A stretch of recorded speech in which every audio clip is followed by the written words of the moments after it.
because if the FBI, let's go back to what we've already agreed on. The New York Times, and I'm going to fall back on them because people, trust them. They are one of the places that reported that 18 out of 22 of these kinds of incidents involved a central player who was working for the FBI. Okay, we have documented that the FBI knew and had a prior relationship with this family before the bombing. Okay, now we have them. The bombings go off. They buy milk and they go back home. Okay, so whether they knew a bomb was going to go off or not, they obviously didn't occur to them that they ought to flee or do anything else, and they didn't do that until the FBI put their pictures up. Now, when the FBI put up their pictures up, it might have occurred to them, oh my God, what is going on here? It's like Lee Harvey Oswald. He said, I'm a patsy. By all indications, Lee Harvey Oswald was doing exactly what the authorities was telling him to do, be a false defector to the Soviet Union, to do all these other things. And if this sounds crazy to you, it means you're not very well informed, because there are hundreds of good books by professors and other experts who've looked into all this stuff. It's all known by those who've taken the time to study these things. And so it's known that the FBI does this kind of thing. It is known that the FBI had a prior relationship with these people. It is known that they did not act like terrorists. It is known that when their pictures were suddenly put up, they took off. Now, we do not know that they killed the MIT police officer. We can get into that. There's some real doubts as to whether they did. We do know that they probably were in a car with this Danny, but we don't know why. And here's another thing. How did they end up even being able to carjack him? The story is that he was just driving randomly on the same night that the FBI put out this alert, the same night that there was all this, tension in his town. He supposedly decided to drive in his brand new BMW, and again, how a graduate student happens to have a brand new BMW, just came from China. Okay, I'm sure there's many explanations, but a normal investigator would want to look into all this. Anyway, he's driving along. Supposedly, he decides to pull over to check some text messages. And he pulls over, and at that second, just by coincidence, the brothers happen to be following him, and they pull up behind him. Now, why were they following him? I mean, in that scenario, any fair-minded investigator would at least consider the possibility that they pulled over because they already knew him, and because they were supposed to pull over, and that they had been told that they were then supposed to get in his car. And one of them gets in his car, the other follows behind in the other car, which they eventually discard. But I mean, that all looks like people who are told to work together. Yeah, no, I completely agree. And I agree with you. I mean, when I was saying it sounds like an elaborate story, I mean, for the occasional listener or the person who hasn't really looked into history, because anytime we talk about things, and usually it doesn't take long before some debunker or somebody wants to say, oh, I sound like a conspiracy theorist or something like that. I mean, there's plenty of historical evidence of real conspiracies from us overthrowing the government in Chile, Guatemala, Nicaragua, Iran, and 53. I mean, there's the JFK assassination and all the things that you wrote in your book, Family of Secrets, which if people don't have it, please get it. It's a great book. And before you vote for a Clinton or Bush, maybe you should learn a little bit about their history and the history of the family. And so I highly recommend that. And I've had Abraham Bolden on, and I've had Rick Ross, who's a part of the drug smuggling and I've had Roger Stone, who we talked about the Clintons quite a bit too when he was on the show. So I mean, people who listen to the show, I mean, obviously there's not too much that seems unbelievable. I mean, it sounds kind of scary, when people say that reality's scarier than fiction. I think sometimes when you go deep into these rabbit holes, it kind of seems like that. And it definitely, it's hard to talk about these things often and not get a little bit, I guess, depressed about the future. But but to get back on topic. So also you look at just the history. Well, let me just say something about that, being depressed about the future or the present or the past. Yeah. The reason people get depressed is because they feel unable to do anything. And, those who pay attention to these things and study them and learn about them are already doing something about it. And when you meet them, when you meet what they call amateur researchers, these people are generally seem like fairly animated, happy people because at least they are confronting the darkness. Now, you said about reality being scarier than fiction. Of course it is. The people who read my book, Family of Secrets, the people who read our site, Who, What, Why, are the screenwriters for Hollywood. And they go out and they do these stories because the people who love to watch 24 or whatever they call all those fictional shows, probably some do so and believe that the reality is something like that, but a lot of them do it because it allows them to have a psychic relief to their fears on these fronts. And then when people like us actually investigate the real stuff, they can dismiss us as kooks.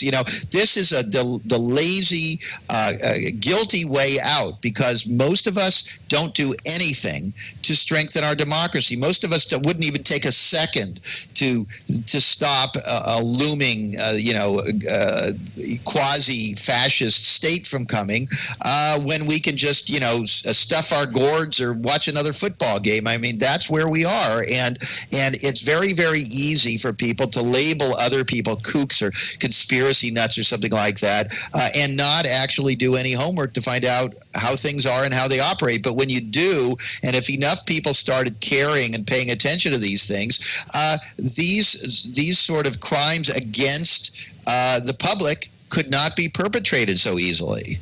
Oh, absolutely. I couldn't agree with you more. When I say things like that, I'm kind of similar. I'm a pretty positive, happy person, always smiling, and a lot of times I do spend a lot of time researching and watching documentaries, and I guess I could call myself an amateur researcher, but it's one of those things where I feel this whole podcast, I mean, it's a perfect example from your website, writing your book, being motivated to do that and put out, and obviously money isn't your motivation because there's not a whole lot of money in putting out free content, and similar with my podcast, and that's why it was called the Ripple, or it is called the Ripple Effect Podcast, because when I started, I truly believed that even if I could only make a little ripple, if I could only make a little bit of a difference, a little bit of an impact, it's still worth it. And sometimes you don't realize how that little ripple becomes something more and something bigger. And if we all believe that we can, create a little ripple, then it becomes a much bigger, effect and have a bigger effect on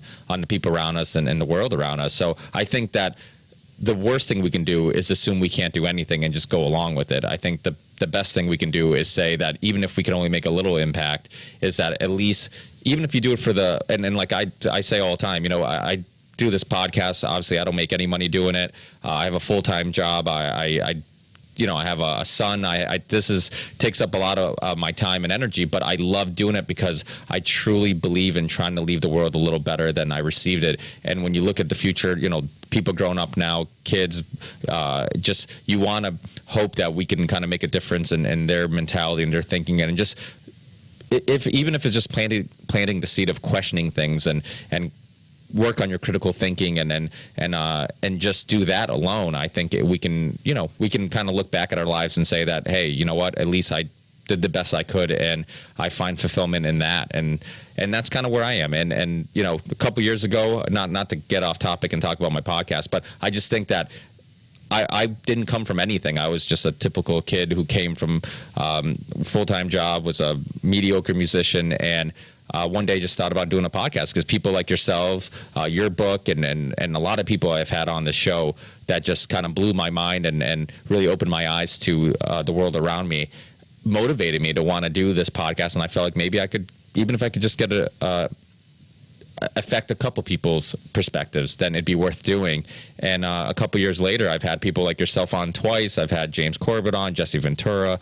I've had, tons of great guests that, Dr. Brzezinski, people that I couldn't even imagine that I could sit down and actually have a conversation with. So I think the moral of that short story is that we can all make a difference. And even if you think you can't, attempting to, you'll be surprised how fulfilling that is. Just knowing that, you're waking up in the morning and you find a purpose and you're trying your best to try to not just go along with the herd, but I guess change the perspective of the herd. So it's I think that people like yourself and this message of try to do something, and people who research this stuff, you don't necessarily do get the press because you really do feel like you're doing something, trying to share these ideas and opinions and looking into these investigations. So, I can't thank you enough for your work. But yeah, so I lost my train of thought after that little rant.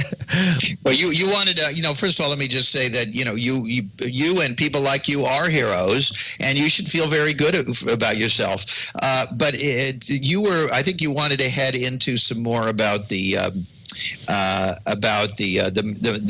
bombing itself. We were talking about the anomalies, about the carjacking story that doesn't make any sense, and I think you were wanting to shift to another piece of the story. I had mentioned also that the MIT shooting doesn't make any sense. I raised issues about the admission by the government that they knew these brothers prior, the fact that the government has routinely used these kinds of people to so-called infiltrate plots, although there's a very, very fine line between infiltrating plots and causing crimes to take place and then catching the perpetrators. Yeah, and when we talked about, it seems like an elaborate story, I mean, like you talked about, the FBI has a history of these things. I mean, from the first attempt, I think, at the Twin Towers bombing to, I mean, just tons of, I can't, off the top of my head, I can't remember a lot of them, but you constantly hear stories about the FBI kind of putting somebody in the right place, giving them the tools to commit a crime, then arresting them and provoking the crime. Yeah, and of course, some people will say, well, look, we'd rather that they find out who's criminally inclined than not. And I suppose you could make that argument. But then at some point when you would have to ask, if there had been no FBI person whose job was to sort of encourage people. And by the way, in these things, they really do encourage. I mean, where they're wearing a wire, you can hear them saying, "Oh, come on, what are you?"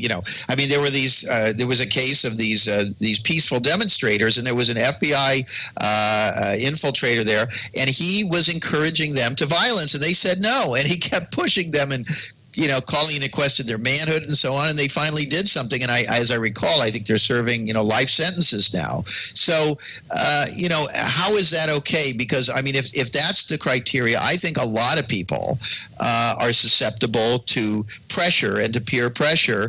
And, if that's okay, then apply that to your own family. If your own kids get caught in something like that and somebody pushes their buttons and gets them to do something, then you ought to be okay with them going to jail for life. Yeah, absolutely. And as a journalist, when recently the Michael Hastings story kind of got, I guess, reignited by the fact that I think it was Wired who, I don't remember the exact details, but they basically hacked a Jeep Cherokee or some type of Jeep SUV and got it to turn off or got it to crash. And this, I guess, provokes the facts of the Michael Hastings stories and provokes conversation again with what happened and could that have happened? Could his vehicle been hijacked?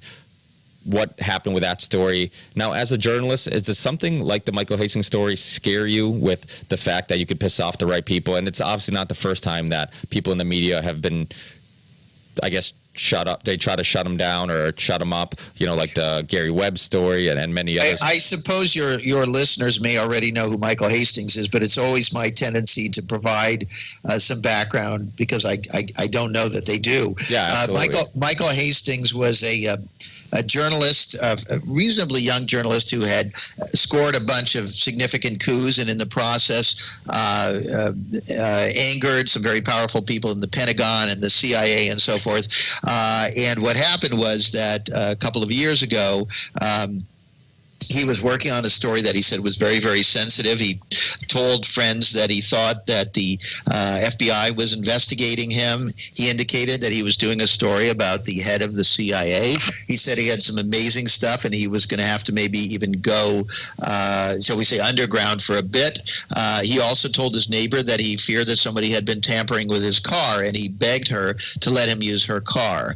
Now, the next day, while driving along an empty Los Angeles the street. His car suddenly went out of control, jumped the median, and plunged into a tree, and then it exploded, and the engine flew out, depending on what account you read, somewhere between 50 and 150 feet.